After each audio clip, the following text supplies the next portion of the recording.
you better not fuck up. Been through enough fire, I've heard all your lies. But this time around, I'm gonna give it all up, give it all up, give it all up, give it all up, give it all up. I'm gonna give it all up.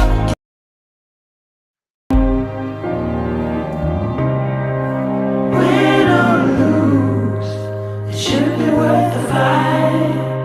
Heaven or hell, oh, you better not fuck up. Been through enough fire, I've heard all your lies. But this time around, I'm gonna give it all up, give it all up, give it all up, give it all up, give it all up. I'm gonna give it all up. Oh, I was so busy partying, folks, playing that advert over and over again and completely forgetting that I'm supposed to be live. Anyway, salutations on this wonderful spring, I would say, Thursday evening. We've had the weather. Well, if I could show you outside, you'll see that my shed door, so strong the wind blew the door off. But nevertheless, positive affirmations. Hello to everybody. How you all doing? It's Thursday, close to the weekend. Not like we can go out and do anything, but welcome to Standing in My Truth. It's all about you show. Jump in, jump in, jump in. Please do. This is going to be, I've got a really lovely, lovely guy that I just recently met, and he's just brilliant. He's changed my outlooks on a lot of things while I've been listening to him. And it'd be just really lovely to share what I've learned from John Stacey. Now, mental health is for it's everybody. You know, it doesn't matter. It doesn't exclude, you know, a woman is more than a man. It doesn't exclude that a child can't suffer with mental health. And it certainly doesn't exclude that men doesn't have mental health, or the youth. We've seen suicide rates go up in men, especially. I think the statistics are like 73% in terms of women. And in terms of young adults in men, it is horrendous figures of 87%. But it's not, we're not here to talk about doom and gloom and make it all that bad. We want to speak to men and let them know it is okay to talk about mental health awareness. Without further ado, I'm going to jump right in. John Stacey, and let him introduce himself to you. And here can I find him? Here we go. Hello. Hi, John. How are you? Yeah, I'm very good. How are you? I'm not too bad. We've had a little bit of sound checks. I'm just hoping that everything's not glitchy and everything's okay. But Yeah, we seem fingers to be crossed. fine. We seem to be fine. Anyone out there in the chat room, if you can let us know if the sound is okay, you can hear us. That'd be really, really appreciated. And also let us know if we're not too glitchy. Then we could do something about it. To everyone that's joining us today, feel free to join in whatever John's got to say. Any questions, by all means, ask. If there's anything that John can impart, this will be the day to do so, and the time. There's no speciality. Just go ahead with it. So without further ado, John, give a little bit of synopsis about yourself. And I love using that word. I think I use it in all my interviews. Yeah. Give a synopsis about yourself before we go into mental health for men. Sure. Yeah. So I'm John Stacey. I live in Lincoln, which is in Lincolnshire, East Midlands. If you're not sure, I am a dad. I've got a 2-year-old daughter who I absolutely adore. She's amazing. Yeah. I kind of try not to use her too much, but yeah, she's so pretty. I've got to put her in the pictures. I've had my mental health fights and battles. I don't say the word struggles because it's too negative. I have had my ups and downs. I talk about a roller coaster in my life because certainly since I started my mental health journey about 6 or 7 years ago, it's certainly been a road of ups and downs, and happy to go into loads of detail about that. But basically with regards to kind of what I do now and where I am now, I try and channel everything that I've been through and my lived experience into helping others. I guess by day and my day job, I work in marketing. I'm a marketer for a disabled access company. So we create disabled access devices for people who want digital access and things like that, which is great and wholesome. And what that sort of led me to to want to do is kind of use what I know on the side and what I kind of have within my skill set a bit further afield. And where better than somewhere I'm really interested in, that's in men's mental health, where there's real big gaps of support. So a couple of years ago, I started an Instagram page, MH Support for Dads, and that was purely from a kind of a cursory glance across the explore page of Instagram on International Mental Health Day, and I was looking at it and I thought, this is great. There's lots of great men's mental health stuff out there, and I thought, this is fantastic. But there's nothing for dads. I'm a dad. It's hard being a dad.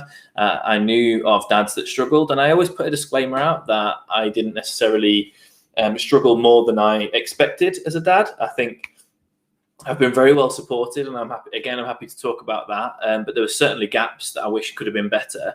But what I found, and what I've found since becoming a dad, is that there are a lot of dads that go through the ringer a little bit when they become a dad. It's a big change, and what there is a real lack of support for dads, and a real lack of equality in mental health support for fathers and partners, because of an archaic kind of process that give it too much towards the mother of the baby, which in all fairness, we never want to take anything away from. They are the most important physical being in the whole realm of giving birth to a baby. Of course they are.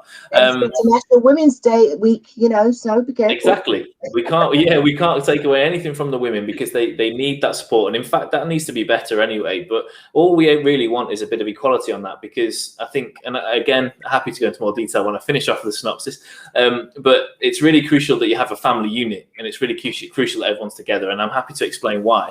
Anyway, I started that Instagram account. It was a signposting account originally, so it was just trying to find resources for dads and just signposting it out there and trying to hashtag it and get people engaging in it. About 6 months in, lockdown hit, and I was really dumbstruck with kind of the amount of people struggling. So I sat there and I thought, what can I do to utilize this page better? I thought, I'm going to put a face to it. I'm going to talk about my situation, make it more relatable, make it human. And it just went and blew up, and led me to loads of other opportunities. So I guess now, sort of fast forward to today, I'm officially, I guess, really a men's mental health advocate generally. So I'm a peer-to-peer counsellor, mental health first aider. I have my own company in my local area called Men Talk, which is about creating safe spaces for men, and talking groups, walking groups, and lots of different things. And there's some really great logos, there's some really great novel ideas we do, and we're trying to really fill a gap in Lincoln for men's mental health. But yeah, I guess I still have this channel. I'm still wanting to do a lot of work for dads. I'm still involved in the policy change processes. I'm doing a talk next month for Public Health England. I've been asked to submit articles on fatherhood, submit kind of guidance and lived experience, and just try and use my channel for good, really, with regards to making change, rather than just give the support out there. And what we've seen is some really great resources pop up, and really great people sort of take the stand. And I've connected with those people, and we're all working together to make change for men and for dads. And ultimately, that supports everybody, by sort of the value of creating safer and happier dads. So yeah, that's me. That's beautiful. So what made you, let's go with your journey. You've already said you're a dad, etc. Was it when you became a dad that you felt the mental anguish? Take me from the beginning.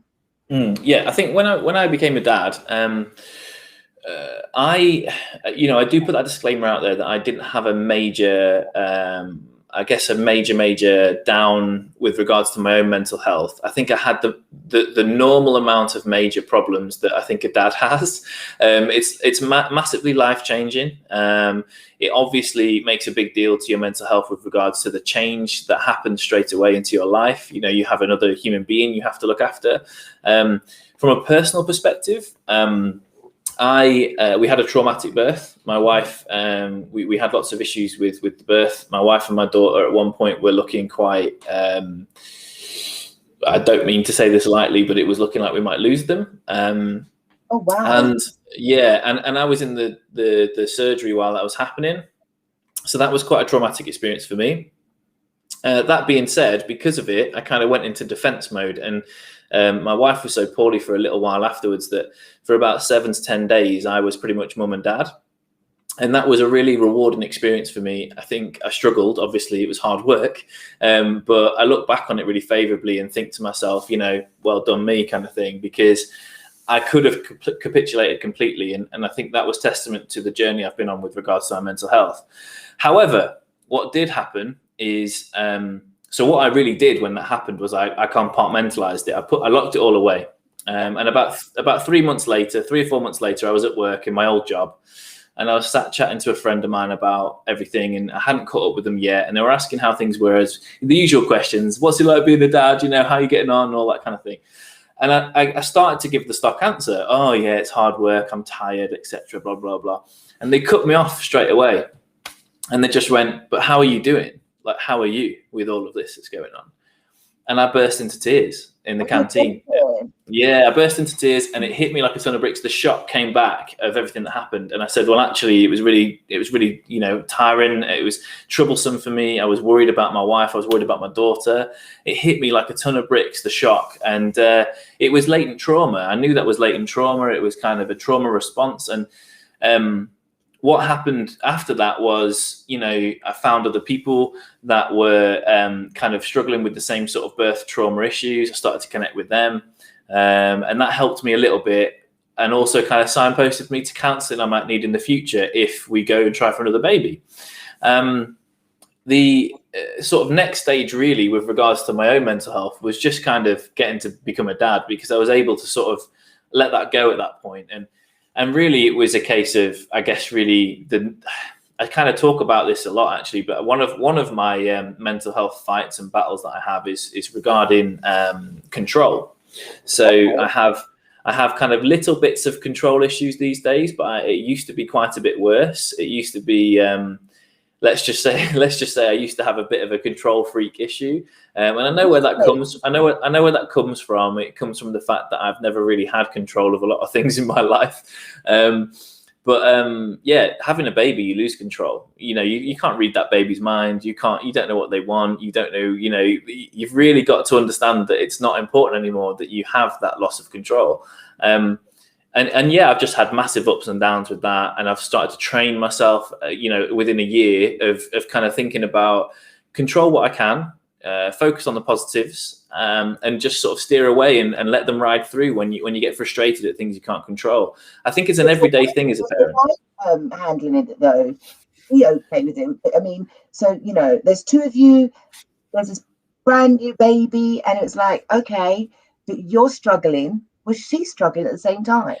I don't think we were really struggling. We've had ups and downs. I say comparatively, we've struggled sometimes as much as others, but sometimes more than others and sometimes less than others. I think the crucial thing with me and my wife is that we're not perfect at it, but we're very good at communicating with each other, and we're very good at being that sort of team unit.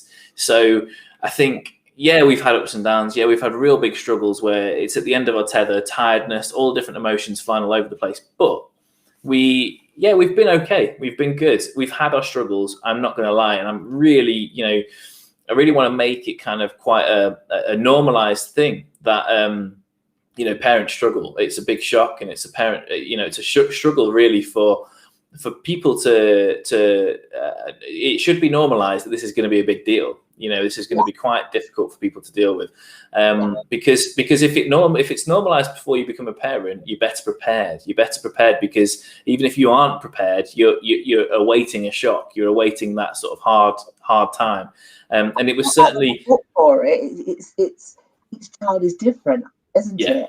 Yeah. So it's like, okay, I could read all the books, but when the baby gets here, it's a whole different ball game. Yeah, so I think from a dad's point of view, again, I had a lot of friends who have got kids, and a lot of them came to me and was like, oh, mate, what you want to do is this, what you want to do is that. Oh, mate, it's going to be so difficult. It's going to be so hard. You're going to struggle with and me being me, my reaction to all of it was, oh, I'll be all right. I'll be fine. I'll be really good. Don't worry. And honestly, the opposite, I should have done the opposite. So looking back, I wish I'd listened to everybody that said it's going to be hard work. And I wish I'd listened to everybody who said you should do this, should do that, but took it with a pinch of salt. So what I learned becoming a dad is, like you say, every baby's different, every kid is different. It's about finding your own little path and your own little way of doing things, but also listen to those people who are going to tell you that it's hard. Because you can shrug it off and say, oh, I'm confident, I'm going to go for this, and try and be as confident as you can. Great, awesome. But it just is such a big shock. I think 100% of parents who haven't had a baby before, when they have that baby, it is somewhat of a shock, whether that's a small amount or not. It's just a big deal to people because it's such a big change to your life. I don't think it's fair to just, for anybody, including me, because I did it, to turn around and go, I'll be fine.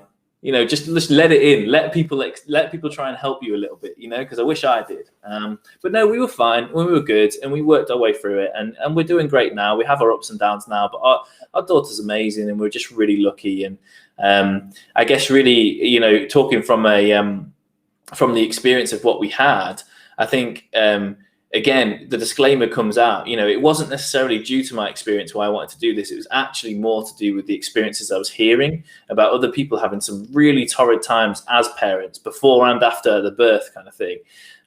Not just because of circumstance, but because their own mental health generally, and it's okay. So, and I want you to touch on that. So tell us your experience when that whole, the anxiety kicked in and the depression kicked in, and how you dealt with it, and then the comparison to other stories that you were hearing. Yeah, so I think that's crucial. Actually, it's a good question, because what I have done and what I continue to do, I guess, is apply stuff I know with regards to the mental health work I've done on myself and the things that I do on a daily basis just to keep myself going, really, with some of the issues that I have. I have small bouts of depression. I have issues with anxiety here and there, and I don't downplay them. I'm just somebody who isn't strong enoughly struggling for diagnosis. I'm just someone who's aware of instances where I have those situations. I have anger issues. I have problems with intrusive thoughts, and I have kind of lots of different things that go on in my head. So when it comes to dealing with that as a parent, I think there's some really crucial tips that I always give to people, and they are tips that are transferable to anyone, really, in any walk of life. Doesn't matter whether you're a parent or not. So yeah, I really focused on that, and those kind of tips, I guess, starting off from the bat off the top of my head, find space to breathe. And as a parent, it is all encompassing. You feel like 24 hours a day you're on alert, and you're having to be there. There's no space for you. You're with your daughter and your wife or whatever. But that is wrong. Even in this COVID world, that is wrong. You will be able to find space, and it's about communication to find that space. And it's about understanding that you can't pour from an empty cup. You need to refill that cup. You need to find time to take time for yourself. Pour from an empty cup. You can't. So essentially, it's a little phrase I try and use called "be selfishly selfless," right? Now, so let me break that down for you. As a dad, or as a parent, or as anyone who's trying to look after someone or be a great person, you have to be quite selfless at times. You have to look after somebody else. You can't be selfless if you have no energy to do so, or you have your own issues going on. So take time to be selfish in order to be selfless. Take time to yourself to recharge, to do whatever you need to sink into whatever hole you need to sink into, to then climb back out and be as good as you can be for everybody else. It is something that is crucial that you're aware of. It's something that you are able to basically look at and go, that's what I need, and I'm going to access that, and I'm going to do it in the right way for everybody. It's not about standing up and going, I'm off for 5 minutes. It's about talking to your wife and going, right, how can I get this time? How can you have this time as well to recharge and be better? And let's work together on this. We do stupid little things, really. I have it really good because my wife is a fantastic mother, and she finds it.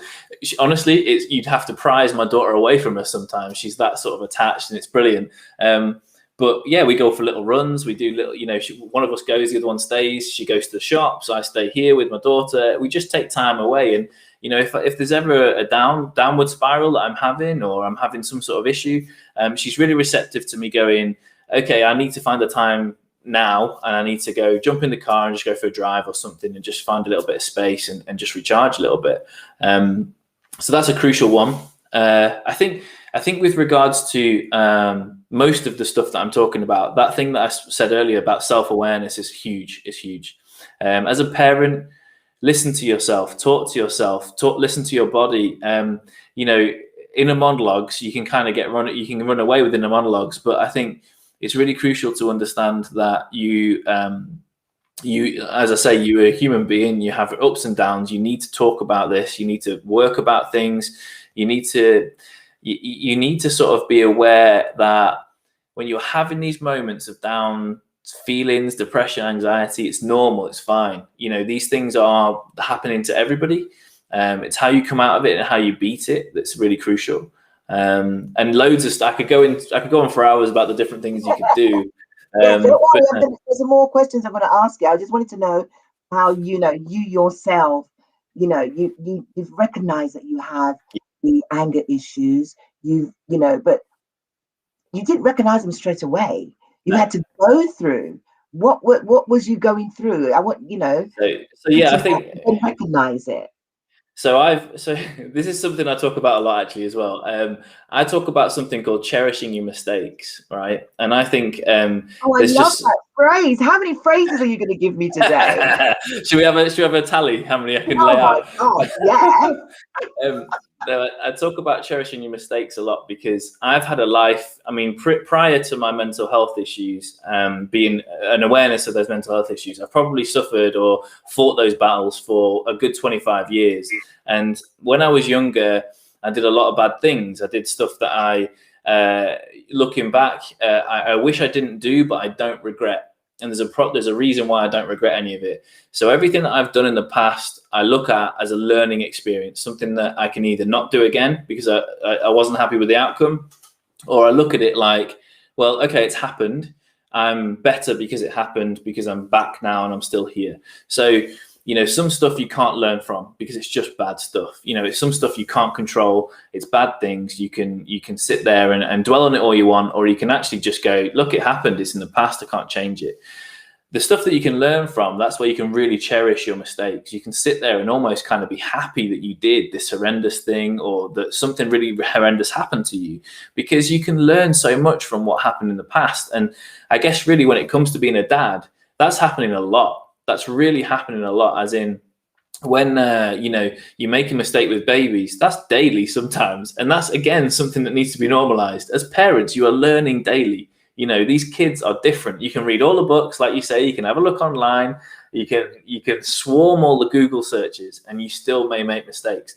But I guess because I had that in my mindset that, look, we make a mistake. Yes, it's frustrating. Let the anger pass, and then look back and reflect and go, right, we know how to do this next time because we've messed it up the first time.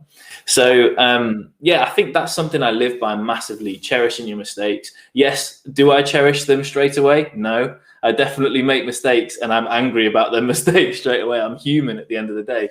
It's about acknowledging that anger, letting it pass, moving through it, reflecting later on, be that an hour, a week, a year even, and looking back and going, well, that's a great thing I can learn from, and just loving it and cherishing it.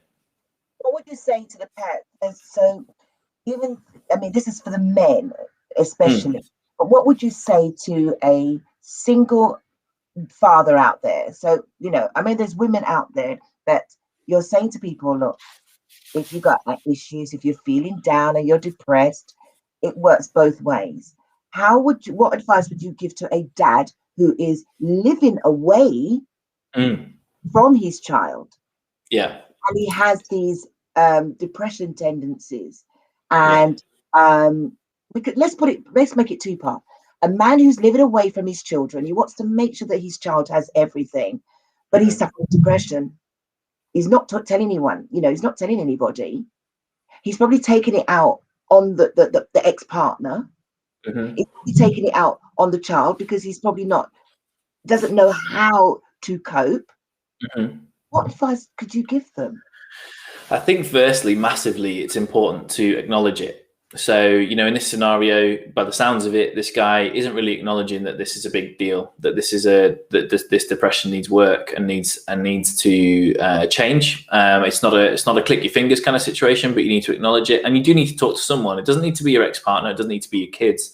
It doesn't need to be your best friend or someone you really trust. It can be an absolute stranger. I talk about this quite regularly, that there's two types of people you can reach out to as a man who's really struggling to talk about this. If you're aware you're struggling, so find that awareness, and then find either someone you trust who will not judge you whatsoever if you just open up and let that floodgate open, which can be so difficult, but once you do, it is so rewarding.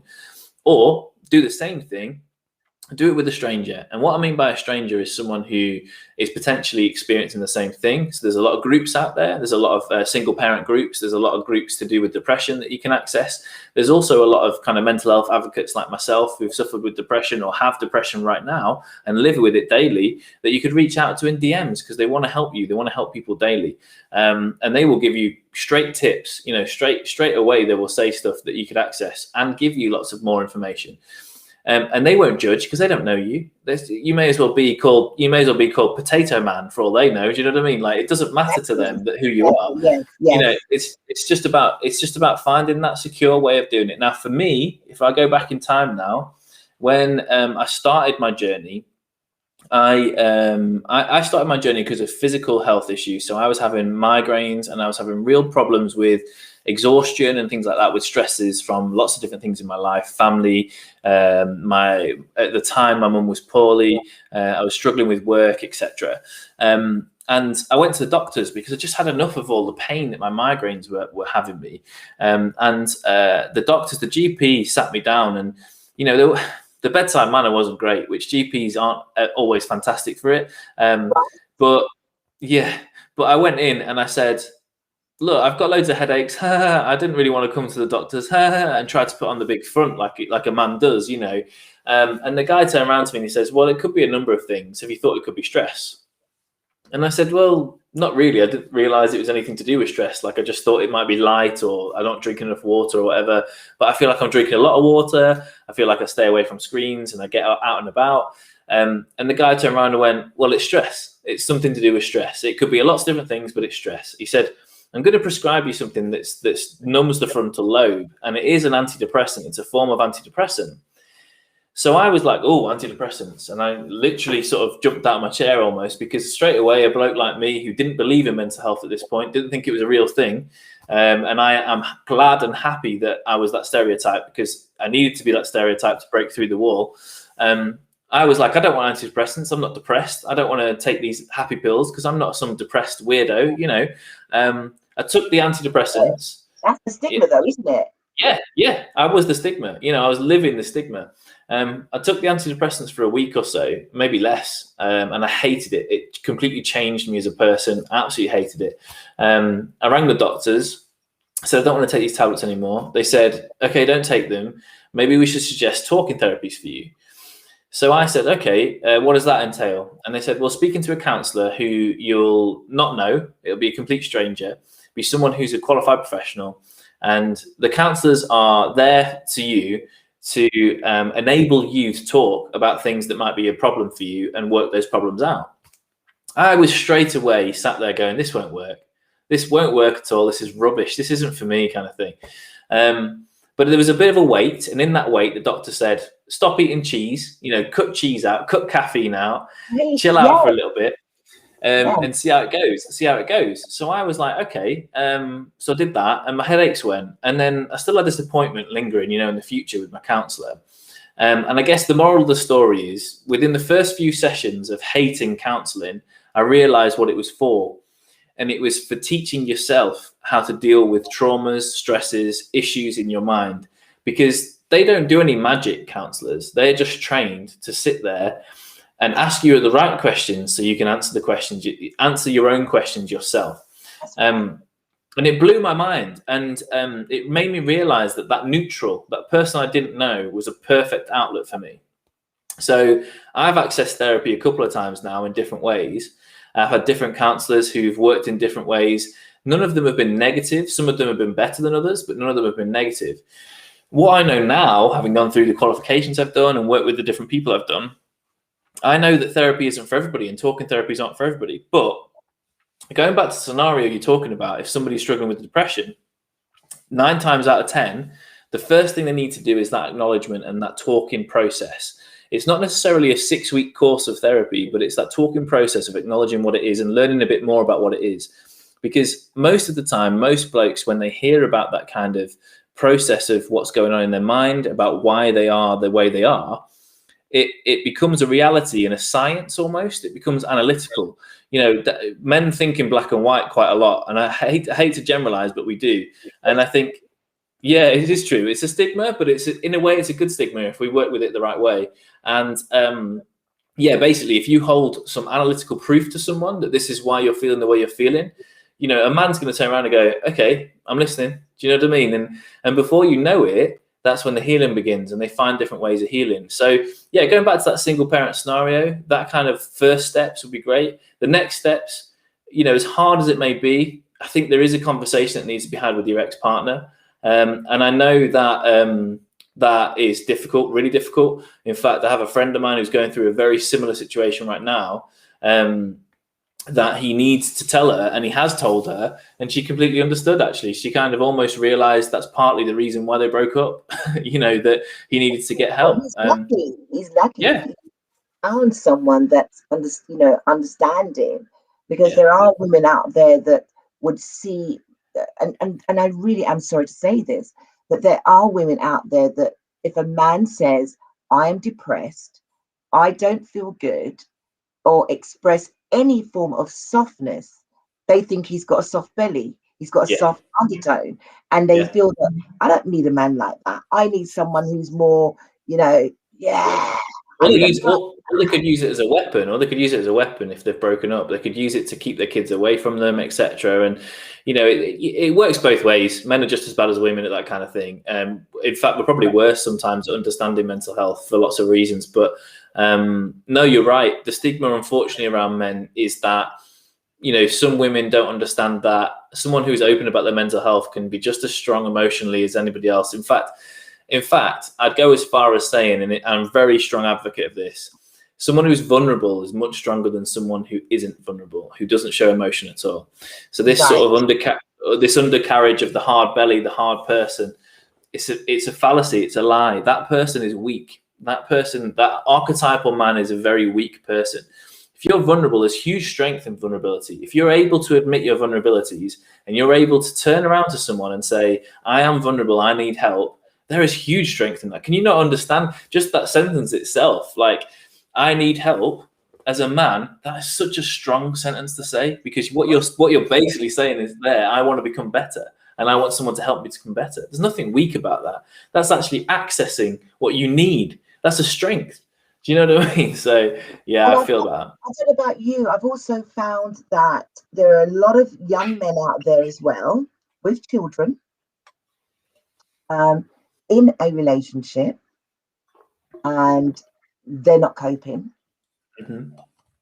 terribly not coping, but rather than reach out and, you know, and this is a black, and it's not just a white issue, it's a black issue too. They don't want to speak.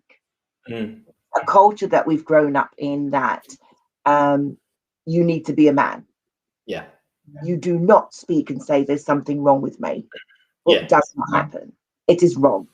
I found that in lockdown that men are kind of thawing out and actually peering out that little window and saying, I hurt. Yeah. But I don't think it's enough. No. I still think that they think it's a taboo. And this is a whole, it's not just, one color, it's all of them.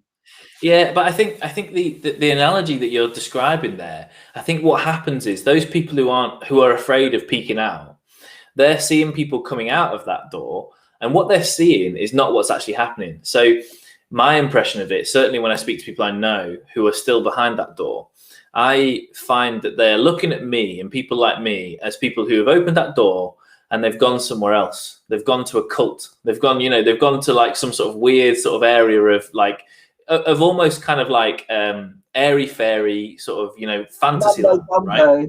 Yeah. No, yeah, exactly. And do you know what's actually happening? So you'll know this from when you jumped in the clubhouse with the guys that I was talking with and I talk with regularly. What's actually happening Yeah, what's actually happening with those guys is we're peeking out, we end up outside, then we turn around and we're banging on the door to let everybody out. And we're fighting for those doors to get out. Yeah.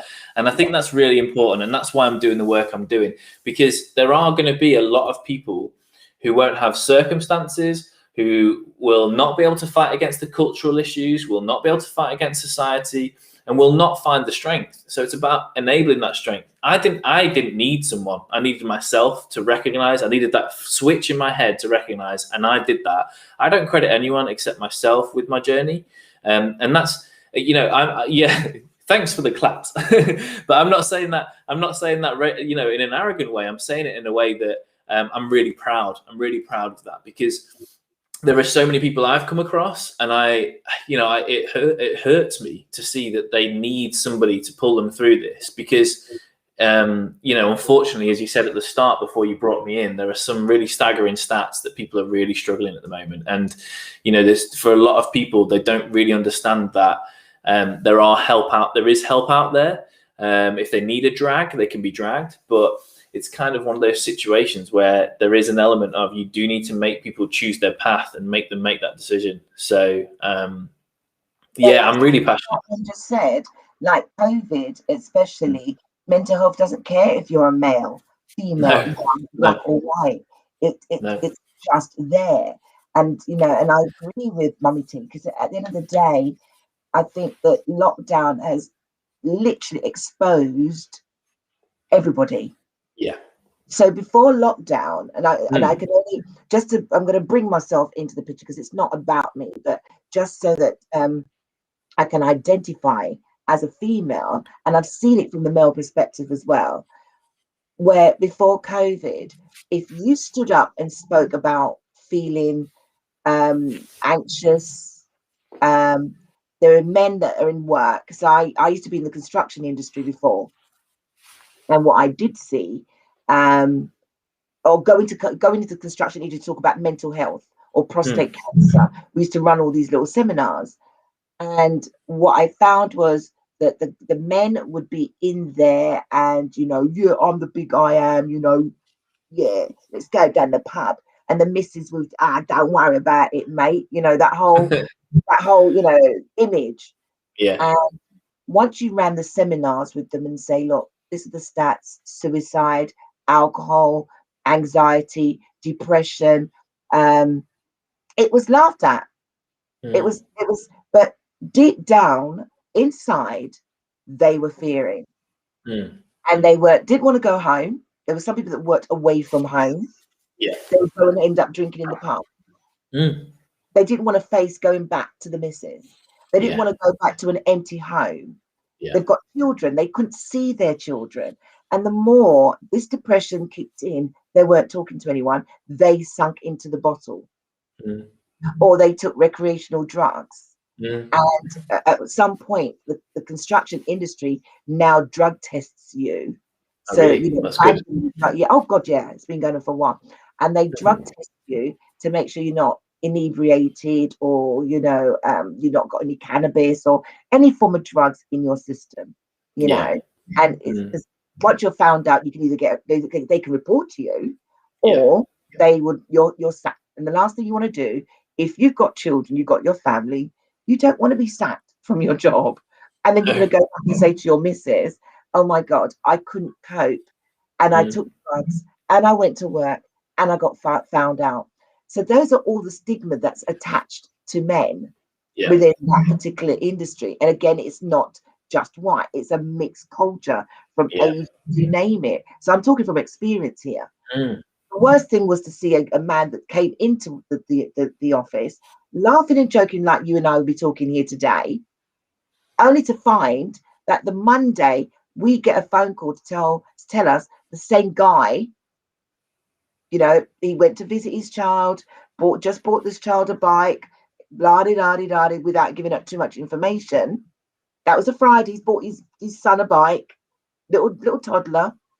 The Saturday, he goes to the building and jumps from the building. Kind of knew where that was going.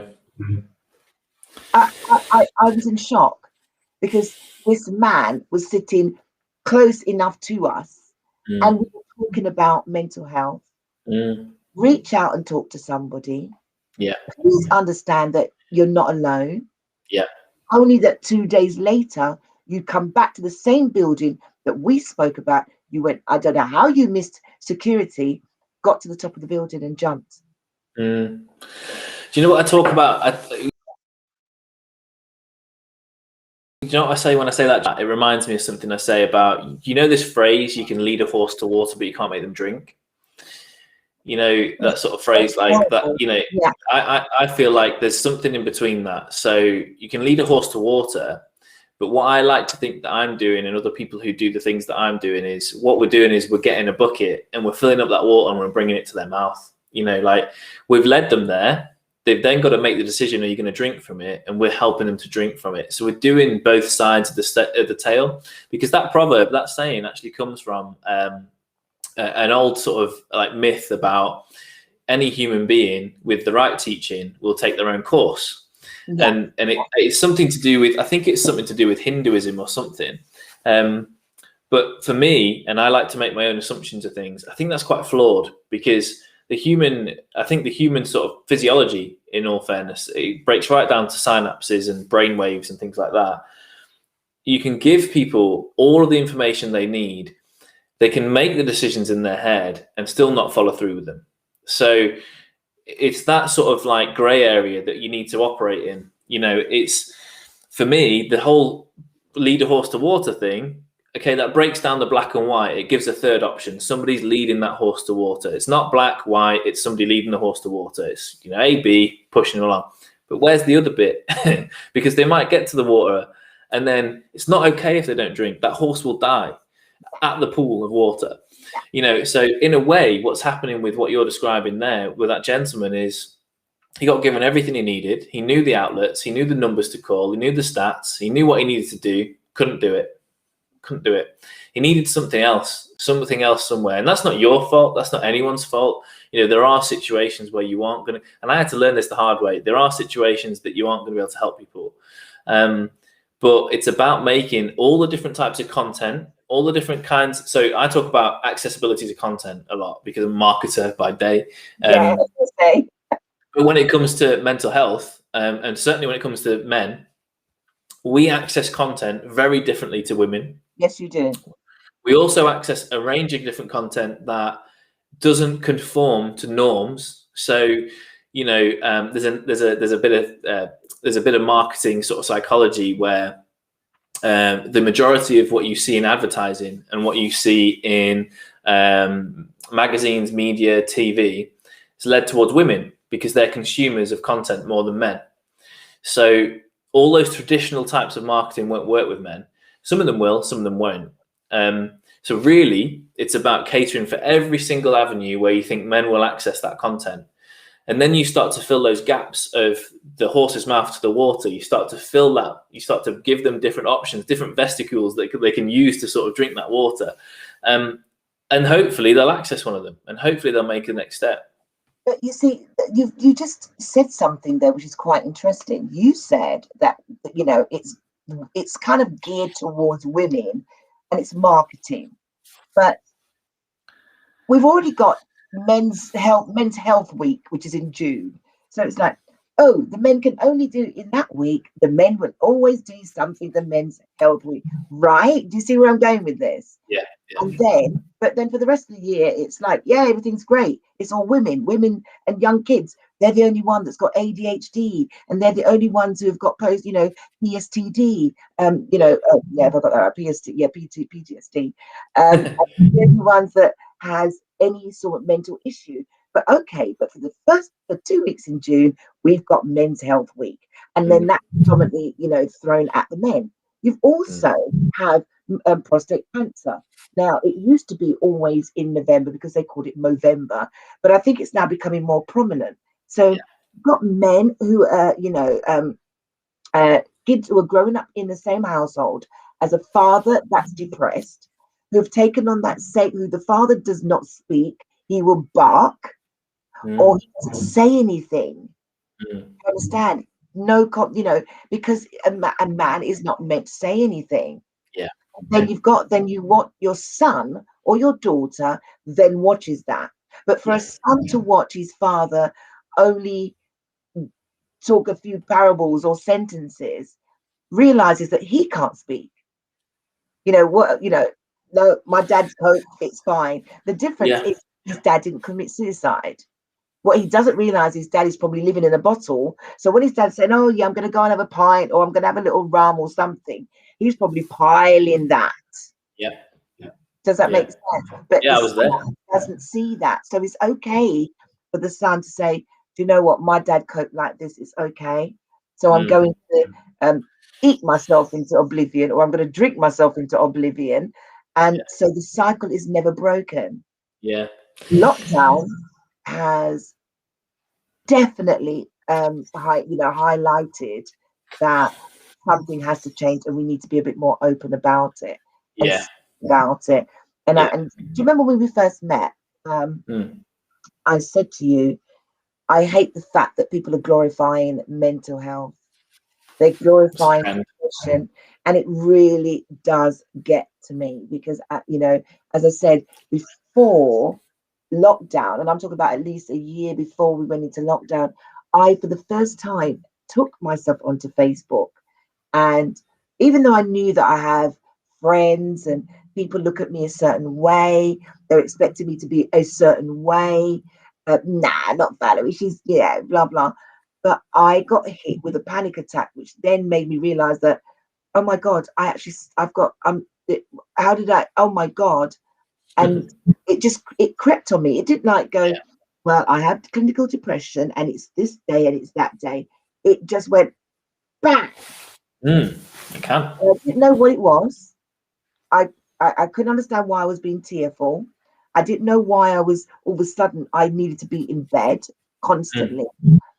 And then I realized that it was a slow creeper of anxiety. That's all it was. And for me, when I did come out and say, look, and the thing is, what people don't realize as well, when you have some form of depression, especially for women, it manifests in the gut. Gut health. Gut. And so a lot of women are going, oh, I've got muffin top belly. That's stress belly, darling. It's not even food. It's actually stress belly, and it was coming from a long time. So it was someone who took a photo of me, and I was so annoyed because I knew that there was something wrong, but I didn't want to admit it. And he posted it. I was so mad, but I realized that I wasn't mad at him. I was mad at myself for being vain enough to think that I could hide that disability. And I'm going to call it a disability. So I then took that same photo. Hopefully I haven't lost you.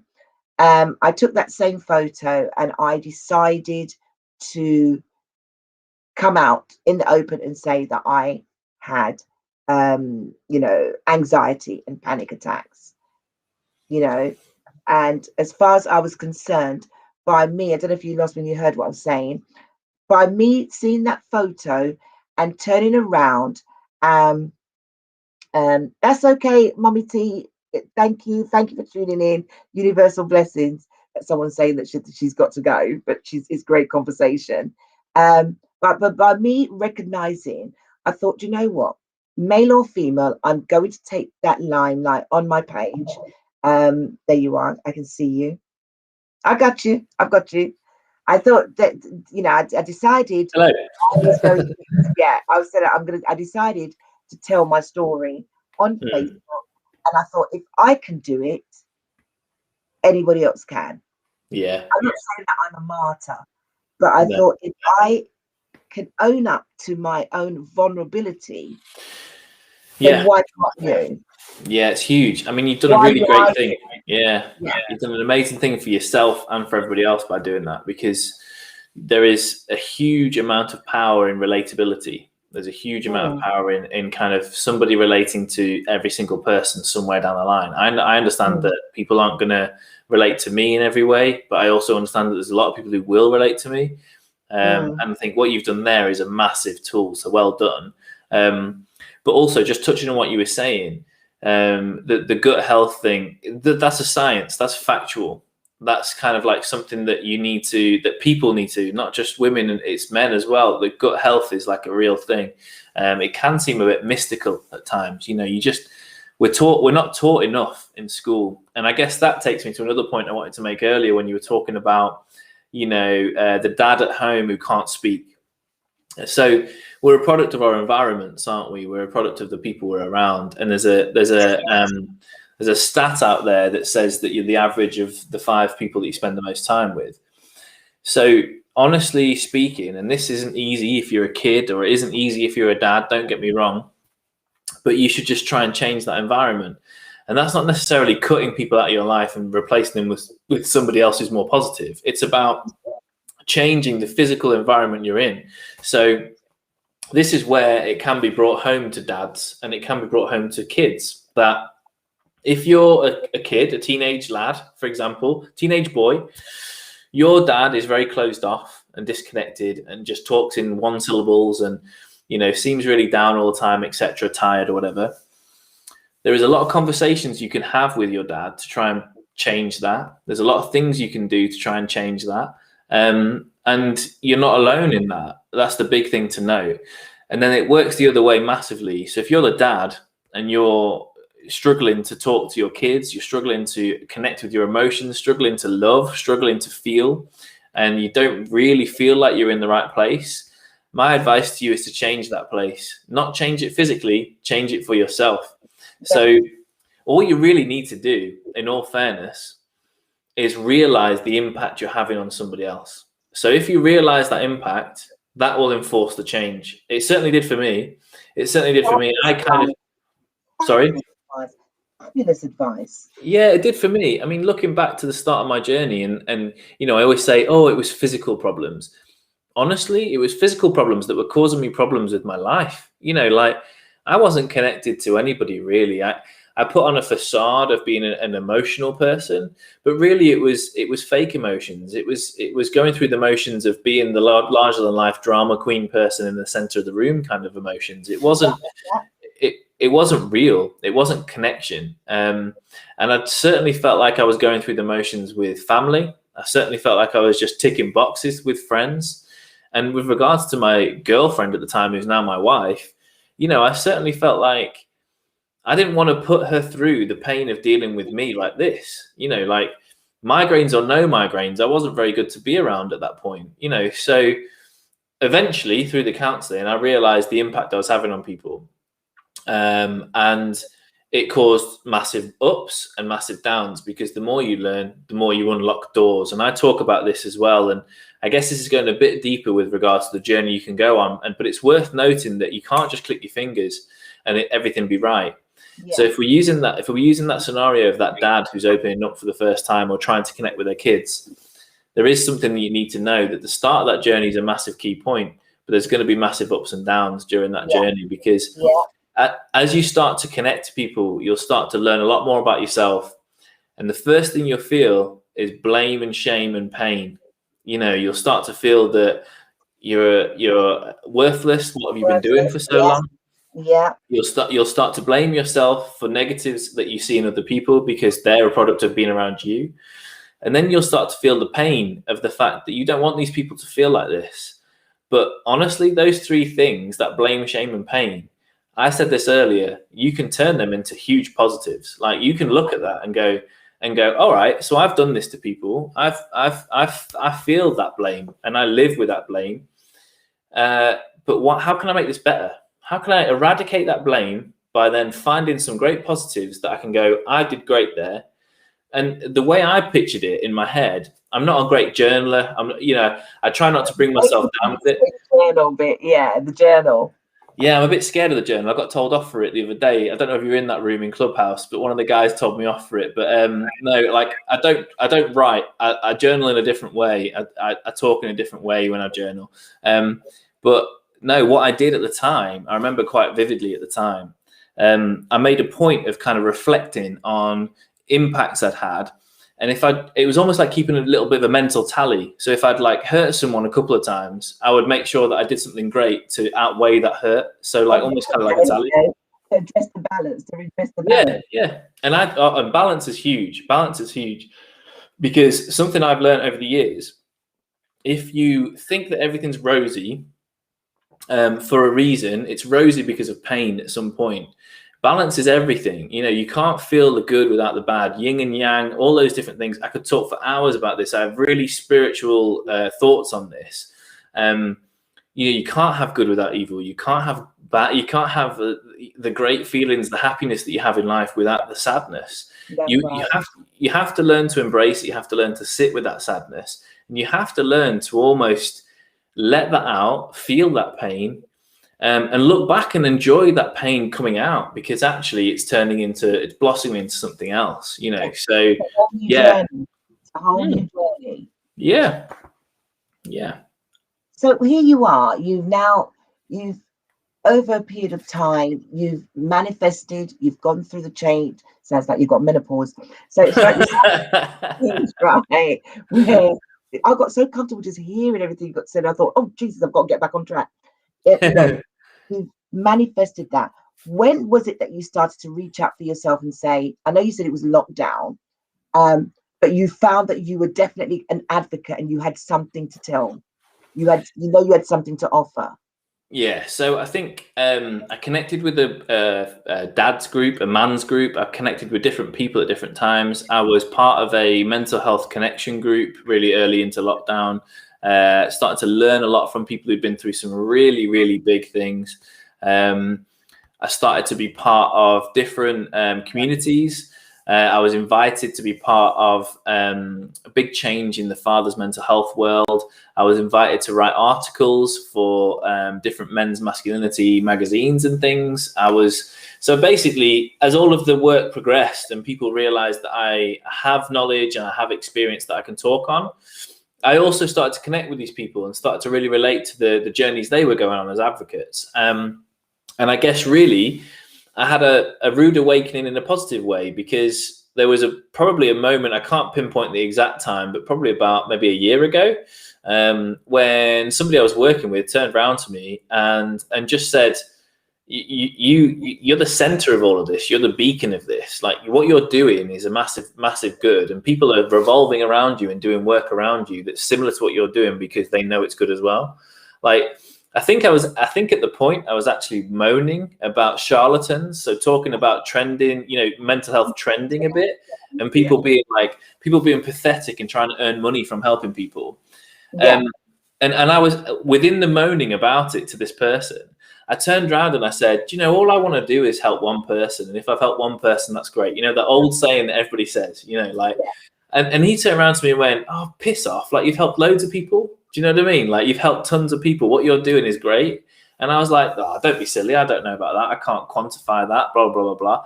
And I was like, at the same time as downplaying it, he was just blown away that I didn't realize like what I was doing. And all I thought I was doing was having interesting chats with people, connecting with different people, spreading sort of nice messages, spreading informative stuff about some really negative stuff about childbirth, pregnancy, you know, being a dad, etc., and just relatable content and just being me. I thought I was just doing that. But the truth is I was doing all of that and it was working and hitting home with people.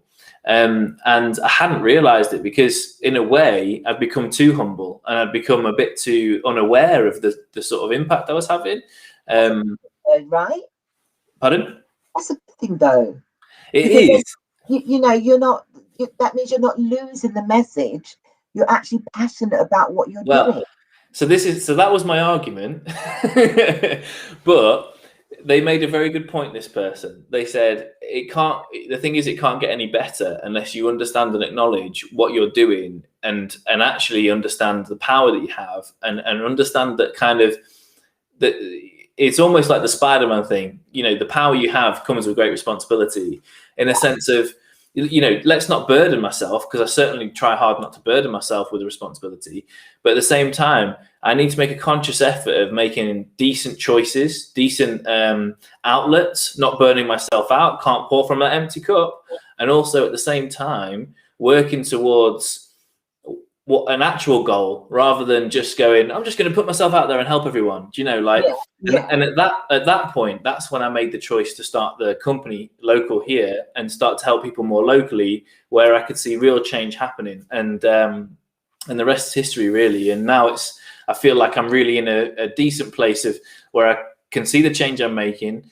I feel like right now I'm on the cusp of kind of really sort of condensing, but making sure that what I'm doing is condensed in a way where it makes really big impact. So I'm really happy at the moment what I'm doing. So if anybody wanted to reach out to you, Yes. where would they find you? So obviously the Instagram MH Support for Dads is always open. It's a DMs open kind of zone. I'm going to put that on my website so they can get you anyway. Amazing. And that is somewhere they can find me anyway with regards to dad's work, but also just messaging in general. They can find me on all platforms really in some way, shape or form. It's a little bit tricky to find me on Facebook because I'm on as Stacey John. There's a long story behind that. Yeah, I was trying to find you and I was like, where is the skeezer? There's a long story behind that. Yeah, there's a long story behind that. I got rid of Facebook a long time ago. I deleted my Facebook kind of 10 years ago. Just got sick of it, just got really sick of it. And when I got the job I got now, I had to get a Facebook in order to do the work. But I didn't get the Stacey John Facebook. I got given like a burner account that I could use as a work account, right? So that was fine. That was great. But obviously I need to use Facebook for this company I'm running because Facebook is where it's at, to connect with people, to get people involved. I guess so. Yeah. I mean, Instagram's great, but the Instagram account I've built up is very national and very sort of everybody that's related to dads. And it's kind of very sort of niche. So for what I'm doing locally, Instagram is quite a national platform. Facebook's really good at looking at regional situations and being able to access regional people. So I had to set up a burner account again because I tried to set up my old account, and Facebook just basically said, "No, you're a fraudulent person." Yeah, it's a different. They thought it was a robot. They asked for ID. I sent them ID, and they still wouldn't let me come back as John Stacey. So, yeah. Oh my God. Well, as you've got the account, I know that you're on the Instagram, and it's funny because I should have just said it because. As of the end of this month, I won't be streaming to Facebook. Do you know what I mean? I used it as a platform first to, just let everyone know that this is what's going on. Yeah. And I mean the other Facebook account, because there's about 3 accounts running right now. So there's Facebook, there's my personal Facebook, there's YouTube, there's Twitch, and then there's Mixcloud. Oh, really? I know, it's crazy. So, I've been using Facebook for the last 4 months, just, to say, yeah, this is what's going on. But at the end of March, I won't be streaming to Facebook. I find that Facebook to stream at is, and so hopefully they don't cut me off for saying that, it's regional, but you're better off finding a better audience with YouTube or Mixcloud or with Instagram. So I'll be moving my platform. That's Twitter. But for you and what you're doing, absolutely. As a marketer, I would tell you don't need Facebook. I don't. Literally, for everybody, it's gone. And as I speak, the guy that I've got is setting up the whole OBS so that I've got the Instagram so I can run it straight through. Play music because I've got the breakfast live shows on a Saturday. So it needs, Facebook done, gone. Amazing. Good. Good riddance. I know that I'll get a better audience on Instagram then because Facebook is quite fickle. I find it. 100%. Yeah. I think Instagram's very loving these days. There's a lot of, obviously there's trolls everywhere, but Instagram is a very safe space depending on how you use it. Depending on the realms you're in. And for mental health, I think Instagram's fantastic because I think, again, from a man's point of view, I think men are changing the way they take in content generally, obviously over the last few years. Yeah. But when it comes to Instagram, I think men are curating their own sort of feeds switched on. They're switched on. Visually now, yeah. Yeah, you won't find that on Facebook. If I was to troll through Facebook and have a look, they're not open. It's like No. like they're scared to speak on Facebook. Hence why I decided that this particular episode was going on Facebook, because unless you're in a clique or a group or a bubble, no one's speaking. No. Yeah. And even then they're saying the wrong things. There was a thing I watched the other day. It was Russell Kane, the comedian, and he was on Jonathan Ross, and he was talking about WhatsApp groups. You got your WhatsApp groups. Yeah. And he was saying, look, mental health for men is just we're messed up, and it's a generational thing, it's a cultural thing. But this is a really good example. Someone in a girls' WhatsApp group, a ladies' WhatsApp group, says, "Oh, I've broken a nail." In a WhatsApp group, everybody rallies around and goes, "Oh my God, let's go round Sandra's, let's make them a cup of tea, let's get cakes, let's go and sort them out." A bloke in a WhatsApp group says, "I've broken my leg," or "I'm depressed," something really serious, and all lads are going, "Wee, whatever, you wussy, wee, let's go for a beer, whatever." And that is a massive example of what the difference between men and women, I think, and the way that we deal with each other. We need to open up those conversations. And do you know what? There's a really nice thing that people talk about a lot. And if you're not sure how to talk to someone, it's as simple as just asking them twice. Like, "How you doing?" "Yeah, I'm all right, mate." Yeah. I'm all right, mate. "How you actually doing?" Like, "How you actually doing right now?" Yeah. I must have done it about 50 times in the last few weeks. You know what I mean? Just like, what I do is, "Oh, you all right, mate?" And they go, "Yeah, you?" And I go, "Yeah, I'm all right, mate. How are you coping?" Because lockdown right now is a massive thing for people, so they immediately go there. So they go, "Oh yeah, we're coping all right with lockdown, blah blah blah," and then I go, "No, I mean, how you coping?"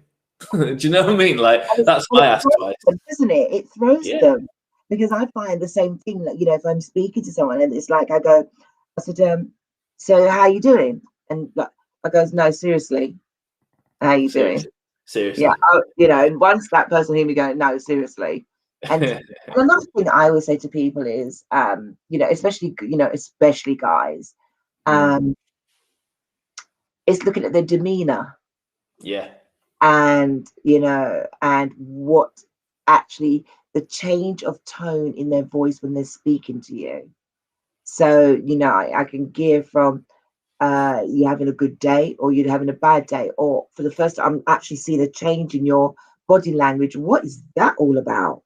And then I have to find myself going, whoa. So sometimes I go, you know what, whatever you're going through, I'm going to give you that space, but I will be back. And then I go back. Yeah. I'm like, oh my God, when you spoke to me, I said, I could have told you that. Give them an outlet. That's it. I give them the out. And so I've learned over in the last year or so, that people's attitudes have changed, their language has changed, their body language has changed. And even though a lot of people are going through, hardship, I'm telling you, they're going through hardship. They'd rather scream at you, cut you off, block you, or just you don't hear anything from. It's a stiff upper lip thing, isn't it? It's a stiff upper lip. It's keeping up. It's the great British way. It's a horrendous thing, really. It's a sad situation. And like sometimes I would say, or even if I don't say anything, I just listen to what someone's saying. And listening is huge. Active listening is huge. I'm poor at it sometimes, but I try and be as good as I can. Where basically, if someone's talking, wait for them to finish and go and just literally acknowledge it. Like, that must be really difficult. What you just said. That's all you need to do. That's all you need to do. That's what I had to do.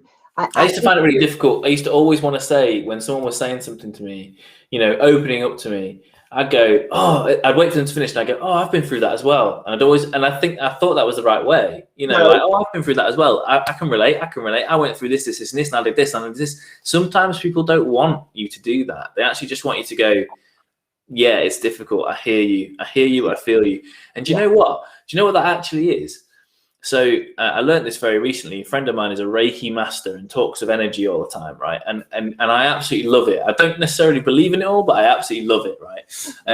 And he talks about energy, and I've started to realize that energy is a thing, like the energy you give off. You were talking about, you know, demeanors in people. That's just their energy, isn't it? When you feel their energy being a bit like off, you just think there's something wrong. And I do that a lot, and I don't even realize I'm doing it. But the big thing here is, if you're feeling I guess kind of what I'm getting at is that analogy I was saying about listening to people, right? If you're listening and you're actively listening, your energy will be welcoming their energy in.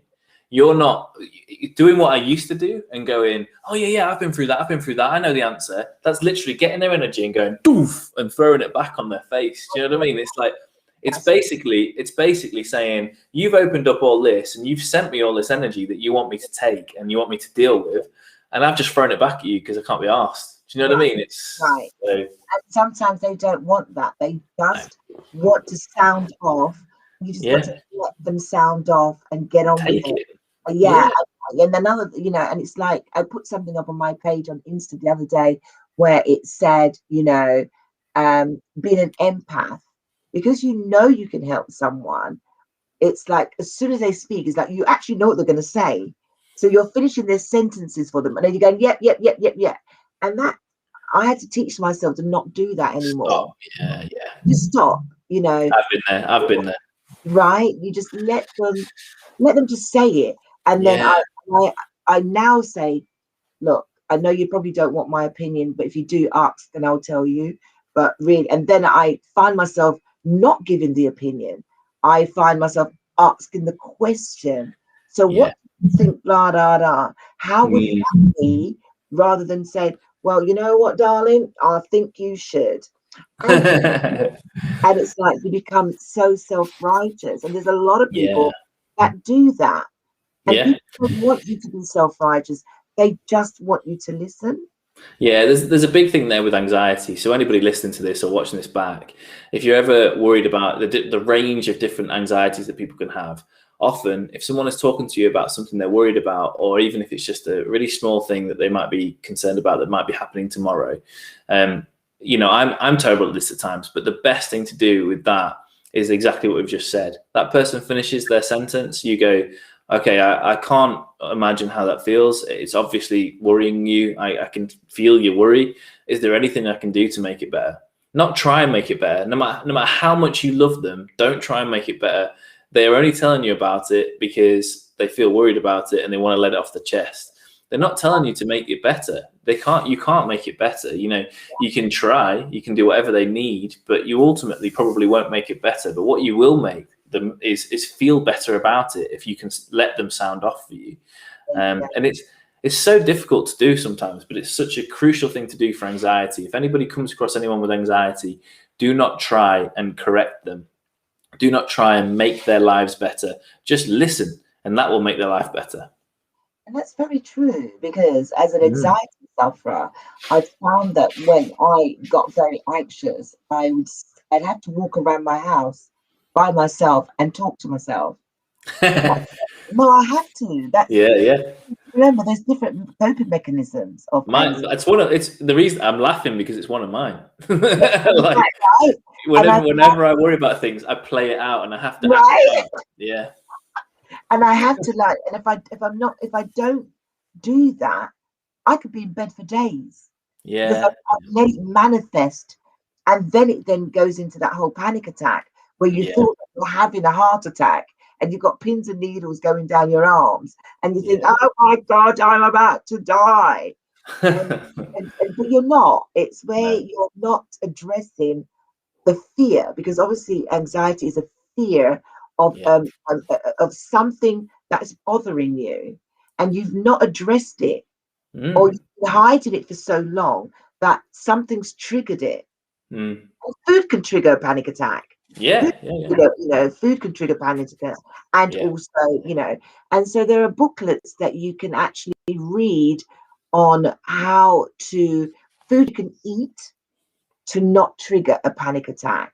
Everybody's DNA and body is made up obviously differently, but going back, Sorry. No, I was just going to say, there's a real big thing that I find, not all anxieties, but most anxieties or a panic attack or anxiety attack can sort of be helped by, and it's understanding what it is. So, and like you said, an anxiety is a worry about something that is either irrational or hasn't happened yet. Normally, not all the time, but normally it's something that's in the future. You can see it, but you can't see it yet. Often your anxiety, so in the present day, is worried about what's in the future because of something that's happened in your past. And if you can understand that, first of all, great. First step, you're more understanding than you used to be. The next step of that is, if you are feeling like that future thing is worrying you, take yourself back to that moment of when of whatever happened to make you worry about it. Live in that a little bit, and that might strengthen you because you think, well, I've done it before. And then the next thing after that, the third thing, is ground yourself in the present. You're in the present. You're not in the future. It's not happened yet. So don't worry about it. And the way that you don't worry about it is to ground yourself. There's that 5 things method. See 5 things, name them out loud. Listen to your senses, feel your senses, touch something, smell something, see something, hear something, breathe. There's lots of breathing techniques which are fantastic for panic attacks and anxiety attacks. Absolutely. Yeah. I love the whole sort of 4-4 thing, 4 in, 4 out. There you go. And it's funny as you're saying that, because you're saying meditation and breathe. Men don't want to do that. But what I have found, a lot of men now are actually looking at their health. Yeah. And they're working out, they're changing their food. They're either alkaline or they're vegan. More than women. More than women are these days. Yeah. And they are looking at their actual demeanor and saying that, not demeanor, their body, and saying, this has got to change. Yeah. I think there's also something really crucial in meditation that I always like to tell people. So hopefully any men listening to this will understand what I'm saying. I used to feel the same as most men about meditation. It was all hocus pocus, like Buddhism kind of stuff, right? But what you need to realize is the science behind meditation. The science behind meditation actually tells you that every single human being meditates every day. They don't know they're doing it. It's a subconscious thing that we do every day. So you might find yourself doing this, staring into space, right? That's meditation. Your mind has wandered, right? That's meditation. And it's your body, your mind, your brain having a bit of downtime. It's like a computer. Your computer might freeze. And that's your computer just freezing and just chilling while it sorts itself out, right? Love that one as well. Yeah, hopefully not mine. But no, the thing I was getting at there is, like, basically what you need to then do to access actual meditation is make it a conscious process. And it's not easy for everybody. I find it really difficult. I'm trying to get into a habit of it, actually. But traditional meditation is conscious meditation. It's breathing and acts. And basically what it is it's accessing parts of your brain that you don't normally access in everyday life. So it becomes a conscious feeling to acknowledge the subconscious, it's weird. I was doing a guided meditation the other day, and it was really interesting because it was like, feel what the end of your nose feels like as you breathe. So when do you ever do that in the daily basis? You sat there and you're breathing. What does your nose feel like as the air comes out your nose? Think about that for a moment. It was just little things like that. I was thinking, I would never do that in a subconscious moment in the middle of the day. Yeah. Feels weird, doesn't it?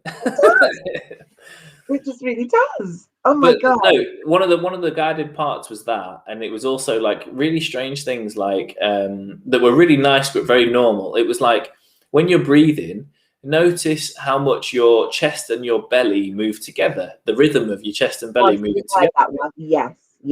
And that stuff like that, it's just, you don't notice that because you breathe all the time. It's a subconscious thing.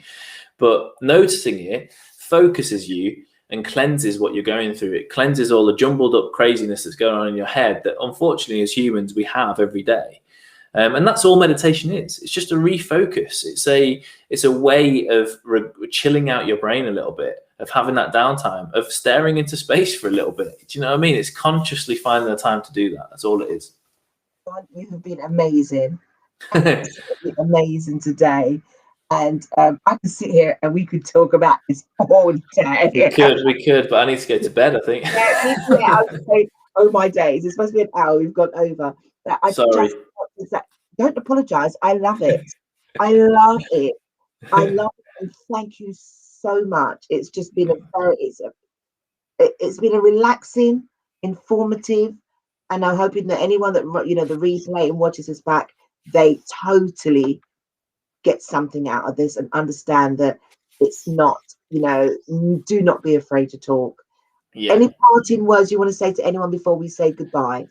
Just two things I always say, and that's just remembering, if anybody's still watching this, remembering I'm just a very normal man. I'm not a practitioner. I'm not a doctor.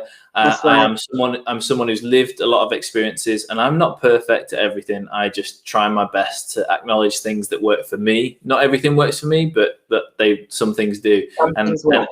if you can relate to that, amazing. The second thing I just want to leave everybody with is talk more, communicate more.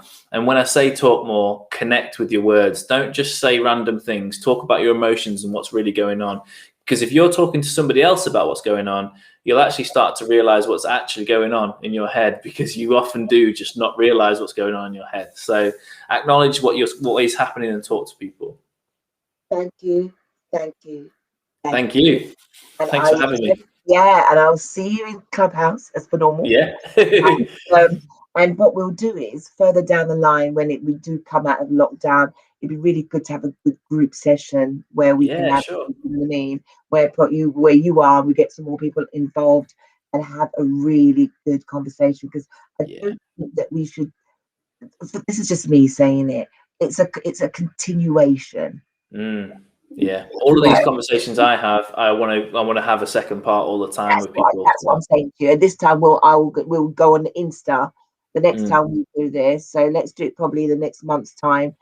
Do you know what I mean? Let's do an Instagram session, just you and I. So fair enough, Facebook people, you've got enough of today. The next session will be on Instagram Live. Cool. Get to bed. Thank you for your time. Kiss Little and kiss the missus for me. Right. Will do. Take care. I'll get all of this to you so you can post it for yourself. Oh, amazing. Thank you. Love you. Bye. Take care. See you soon. Bye-bye. Bye. Bye. Hey. Wow. Oh, geez. It's just a comfortable Thursday evening, as usual, having a chat on my lovely sofa, standing in my truth. And that was John Stacey talking about mental health in men. We didn't go deep. Doesn't matter. And just to let people know that this will be oh, thank you. And there is a part 2 to this. So I'll keep you posted. We've also got Corinne coming back, who's dealing with the meditation and self-thought and well-being for everybody. I just want to big up a few people before I go. Craig Kindred, he's got this CBD, and I wish I brought it upstairs with me because I really wanted to push it and promote it, but I've got a guy that I want to sponsor who does great CBD oils and beeswax balms and oils and little gummy bears, and it's really good for calming anyone that has anxiety and ailments, as in like arthritis. And I'm really, really grateful that he sent me some samples. So I'll be testing them out and letting you know. I mean, Mum will be testing it out because she's an anxiety person as well. Closest I can get to any form of drugs. But on a note, for anyone who tuned in tonight, thank you to everyone in the chat room. And I hope that you don't forget to talk. Reach out. Do not be ashamed, because we're all in the same boat together.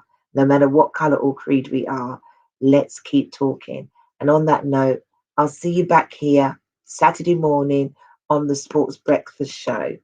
Next week, Thursday, I've got Paul Hannaford joining us. Now, look up Paul Hannaford. He is amazing. He has a story to tell. The journey of the good boy who then went into drugs, crime, brush with the law. His book is called The Unconscious Kid. Wicked bestseller.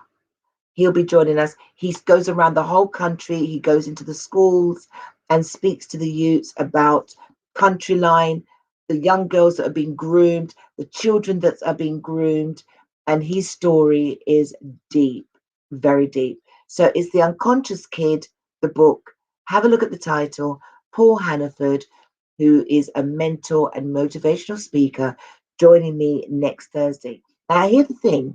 I've got a double bubble. I've actually got an American comedian joining me next Thursday. His name is Travic, and he's hilarious.